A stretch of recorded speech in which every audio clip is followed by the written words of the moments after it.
Bien, Philippe. Sandrine, Bien, Sandrine, tu vas? Sandrine de l'autre côté. Ils nous sont bien entourés. Voilà.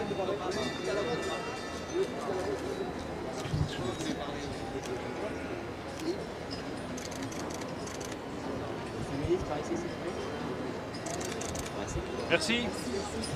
Allez, en avant. Allez. C'est le maire enchanté, Yves Chassani, président de la race Aubrac, éleveur sur Enchanté. Cantal. Voilà. Ça va, vous allez bien? Enchanté.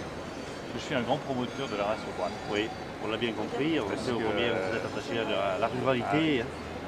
Essentiel pour moi. Voilà. Je pense que c'est une race qui a vraiment vocation à se développer et elle est beaucoup moins chère à produire. Pas étonnant. Voilà. C'est une race qui a aussi des poids de qualité, mais c'est moins coûteux, c'est plus résistant, le goût est excellent. Tout ça, c'est partie de la richesse des territoires et des zones de montagne. Ces animaux qui ont été forgés sur des situations difficiles. Sur les ICHN, vous êtes satisfait des résultats? Écoutez, on n'a pas encore une vision globale, mais un petit peu déçu effectivement par cette révision qui surtout s'est faite à notre avis trop tard. Ça aurait dû être engagé bientôt, avoir beaucoup plus de concertation. Et là, on sent un petit peu des éleveurs désabusés par rapport au côté précipité des choses. Alors après, bon, nous sur le Cantal ou l'Aveyron, il y a 6 communes qui avaient été mises en... Combien qui sont sortis et combien qui sont rentrés au total chez vous? Sur la commune, sur l'Aveyron, ça concerne 6 communes. 6 communes. 6 communes qui a priori reviendraient dans le zonage initial. Sur le Cantal, bon, l'altitude est encore plus élevée, donc le département n'a pas été impacté. Maintenant, ça a été trop rapide et fait bien trop tard à notre avis. Quand même. Sur la PAC, qu'est-ce que vous attendez de la nouvelle PAC? La nouvelle PAC, je pense qu'il faut qu'elle continue à justement garder les bons principes qui sont ceux d'ICHN, comme on vient de dire, un second pilier très marqué, de façon à ce que les éleveurs puissent continuer à passer, je dirais, à aller encore plus vers la valorisation. Les races de massifs comme les nôtres, eh bien, elles sont bien engagées vers la valorisation à travers le label rouge, à travers l'IGP Fleur d'Aubrac, que vous connaissez également. Mais il faut qu'on nous continue à nous aider pour aller sur ces schémas-là, de façon à ce que les éleveurs ne se sentent pas abandonnés. Il faut les bons moyens au bon moment. Dites-moi un mot du Mercosur, là, on parle des sujets qui fâchent. On essaye de Thibaut. trouver la bonne ligne. Oui, c'est vrai que après, c'est toujours délicat de mettre l'agriculture en porte-à-faux et surtout d'être perdant dans des échanges qui sont dans des échanges mondiaux. On est quand même déçu d'avoir de la viande qui va rentrer à prix et des marges qui seront faites. Elle sera vendue quasiment au même prix que la nôtre et il n'y aura pas du tout le même coût de production au départ. Donc c'est ce qui nous embête un petit peu. Après, il faut être réaliste aussi. Il faut savoir, il faut qu'on puisse exporter. Et pour exporter, il faut savoir importer. Mais j'espère qu'un jour, on pourra exporter de l'agricole et importer autre chose, qu'on en soit bénéfique dans les années à venir. Nous, notre objectif, c'est que personne ne soit perdant. Donc, il faut qu'on fasse respecter les règles de production. C'est super important. Car si jamais le traité est signé, pour le moment, ce n'est pas encore le cas, il faut garantir aux producteurs français que la viande qui est produite en Argentine ou en Amérique du Sud, elle respecte les mêmes règles de production. Vous vous donnez un mâle de chien pour respecter le bien-être animal, pour adapter les normes environnementales, pour ne pas avoir de bœuf aux hormones ou de viande trafiquée. Il faut qu'on vous donne toutes les garanties que c'est respecté. Le président de la République l'a dit très clairement et on prendra les mesures pour que ce soit respecté. Après, votre raisonnement, c'est le bon. C'est-à-dire que si on veut pouvoir exporter, il faut qu'on soit ouvert nous aussi. C'est-à-dire qu'on ne peut pas dire aux gens, on exporte nos produits, mais les vôtres, on n'en veut pas. Donc c'est vraiment du donnant-donnant. Il faut qu'on puisse aussi exporter nos produits, structurer nos filières. Là, de ce point de vue-là, moi, je trouve qu'il y a encore des combats à mener. Les filières viande, elles ne sont pas encore assez bien structurées. Honnêtement, il reste encore du travail là-dessus, à mon avis. Ça prend du temps. Stéphane Travers le fait le maximum d'énergie. C'est long et c'est difficile. Il faut qu'on vous aide à ouvrir un certain nombre de marchés. C'est un point qu'on parle souvent avec le gouvernement catholique. Il faut qu'on ouvre des nouveaux marchés pour les producteurs. À ce sujet-là, la race Aubrac aurait une chance, c'est qu'aujourd'hui, avec cet animal tout terrain, on pourrait aller exporter les animaux sur d'autres pays, notamment sur l'Est. Ouais. Bon, sans parler du problème de l'embargo russe que vous connaissez mieux que moi, qui nous limite, on a déjà un problème, c'est le système administratif français. On est fatigué de la lourdeur de cet outil et à quel point les Français sont des spécialistes pour se tirer une balle dans le pied. Et à côté de ça, on voit des races comme l'Angus, que vous connaissez aussi, conquérir la planète, alors que nous, on a des animaux qui sont aussi performants, mais on a un système administratif qui est enlisé, embourbé depuis des décennies, et rien ne change. Donc, Monsieur le Ministre, si vous pouviez faire quelque chose à ce niveau-là, il faut agir parce que franchement, les éleveurs sont fatigués. On a des outils pour faire de l'international, mais on n'arrive pas à se mettre en ordre de marche. Mais ça, c'est inacceptable qu'il y ait encore tant de complexité. Vous verrez que dans le projet de loi que je présente le 18 avril, le Premier ministre en a parlé récemment, il y a des mesures de simplification massives sur tout ce qui est exportation. Pour que l'Angus, c'est de bonne comparaison, parce que c'est très proche, l'Angus et le Braque, c'est vraiment des races qui sont très proches. Donc il faut qu'on puisse exporter facilement, rapidement, sans complexité administrative. Un seul guichet, vous y allez, on vous aide à exporter, pas de formalité, et votre produit part. C'est absolument indispensable. Vous devez être capable de conquérir le monde exactement comme l'Angus le fait. Et c'est ça qui tirera les prix. C'est vraiment ça qui tirera les prix vers le haut. Sur les marchés de l'Est, moi je vous rejoins entièrement. Je considère qu'à un moment donné, il faudra qu'on puisse reprendre pied sur tous les marchés de l'Est, y compris la Russie. C'est un vrai débouché pour vous. Alors ça prendra le temps nécessaire. Vous connaissez le problème des sanctions et tout ce qu'il y a à traiter avec. Mais c'est ça la vraie perspective. Et nous, on doit vous aider, mais il faut que le cap soit clair pour les producteurs, parce qu'il n'y a rien de pire, vous êtes jeune, un jeune qui s'installe aujourd'hui doit se dire mais mon avenir dans 15 ans, dans 20 ans, dans 30 ans, c'est quoi? L'avenir, c'est des produits de qualité, exportés le plus possible. Voilà. C'est aussi ce que nous a dit notre président samedi matin, de dire on est là pour essayer de tracer une ligne. Il nous a fait part du travail qu'il avait mené pour ouvrir le marché de la Chine. Je pense que nous, ça nous intéresse sur du piéçage, sur des morceaux spécifiques demandés par la Chine, arriver à faire des efforts, mais il faut que vous nous donniez une ligne et on essaiera d'accompagner sur un temps de transition, d'être performant sur ces choses-là, parce qu'on a la chance d'avoir un patrimoine vivant très identitaire, c'est la force de la France, excellence gastronomique, et puis à travers cette diversité, cette ouverture des paysages et la qualité d'environnement, excellence touristique. Et là, on parle de la France. C'est indispensable. Vous savez, le jour où il n'y a plus de paysans, il n'y a plus de France. On est bien d'accord. C'est simple, hein? On est bien d'accord. Plus de paysans, plus de France. Vous êtes la France. J'étais 3 ans ministre de l'Agriculture et je peux vous dire que c'est quelque chose qui me tient au tripes. Les paysans, c'est la France. On est là pour se battre pour vous et on le fera. Merci en tout cas. Merci. Merci. Merci à vous. Au revoir. À bientôt. Comment expliquer qu'à l'heure où la tendance est au consommer local, on n'ait jamais autant négocié d'accords de libre-échange?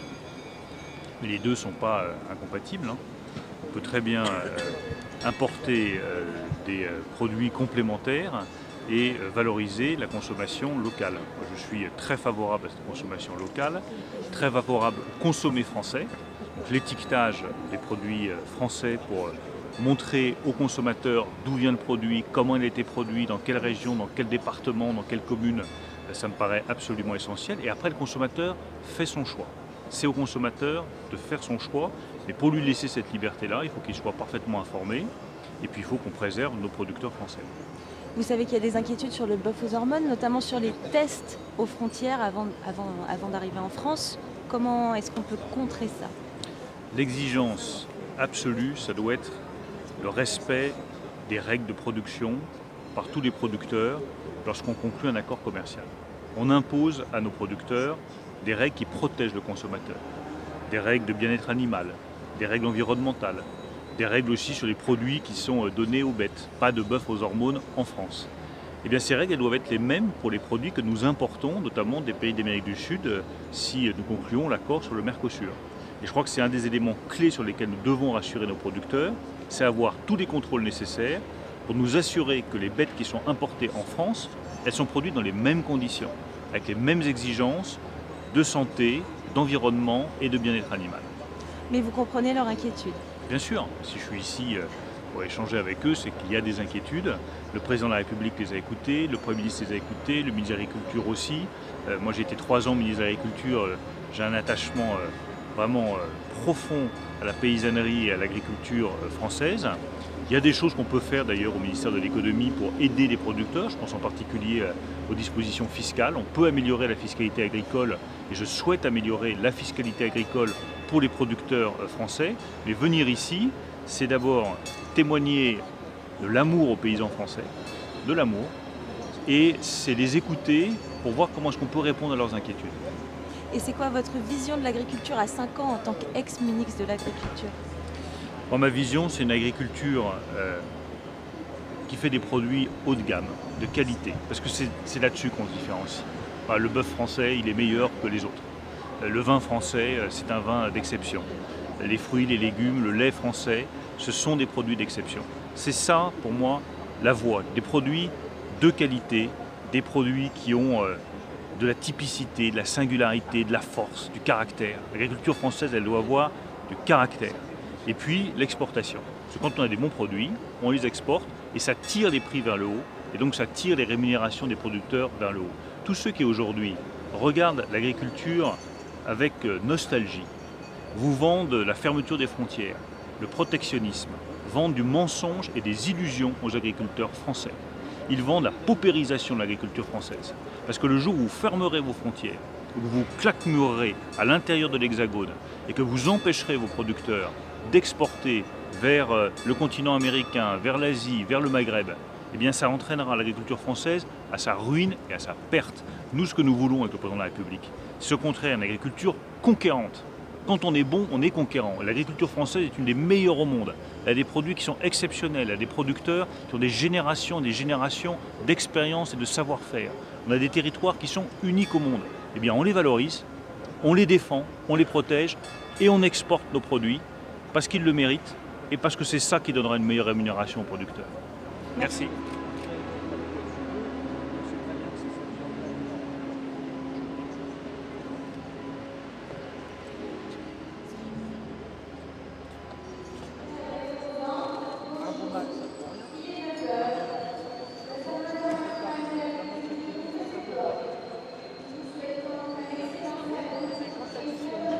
Tu vas bien? Bonjour, Laurent, l'administrateur Solial pour la coopération. Très bien. Oui, peut-être juste rapidement, peut-être le stade quand même après nos amis.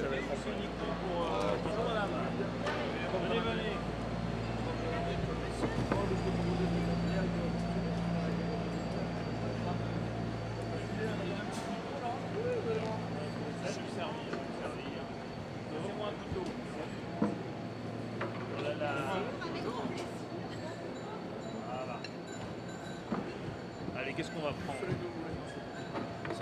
Alors, on va faire un truc pas bien, mais je vais ouvrir le banon. Parce que c'est un des meilleurs fromages qui soit. Vous savez qu'il a été classé quand j'étais ministre de l'Agriculture, le banon. Ben non, d'accord. Avec de la feuille de châtaignier autour. C'est excellent.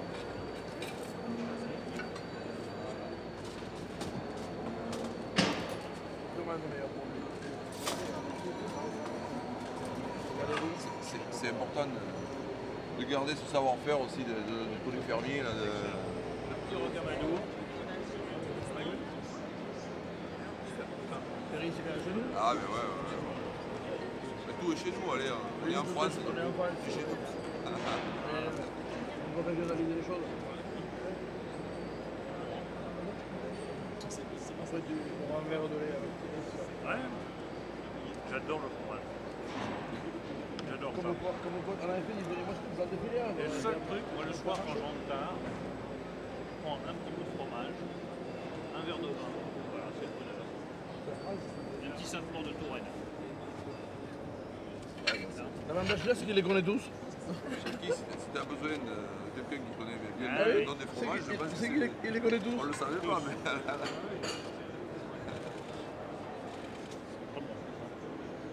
Ils sont remarquablement affinés.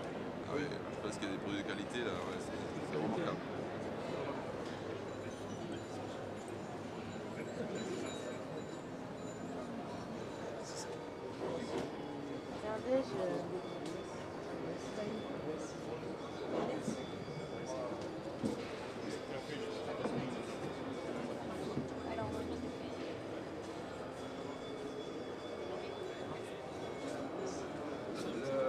Vous avez boosté en termes de timing notamment. Donc maintenant ce plan de filière va nous permettre de bâtir des choses, mais là on est en train aussi de regarder comment le projet de loi va nous aider aussi à avancer, parce que bon, la bonne volonté, on l'a vu avec la charte. On avait déjà eu l'occasion de faire une charte au niveau de la filière laitière il y a quelques années, mais bon,